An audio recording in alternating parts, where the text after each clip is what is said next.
Bueno, momentu baten bez ez du aipatu, pentsautelako ez talako biharrezkoa, baina, bueno, fantasia sexualak edukitzia, ez dauko inundik inora zetan egon bikote afektibo sexual baten presentzian, edo presentziaen esan menpe. Osa, inundik inora, pertsona bakoitzak esan duen moduan, oso elementu personal eta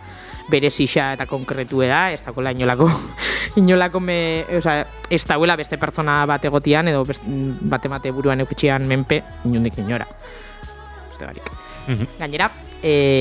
berez eta badaue jasota fantasia sexualak eukitxia eta kontziente izatia horrek ditugula eta horrek elkarbanatzia edo ez, hori ja horrek ez dako inolako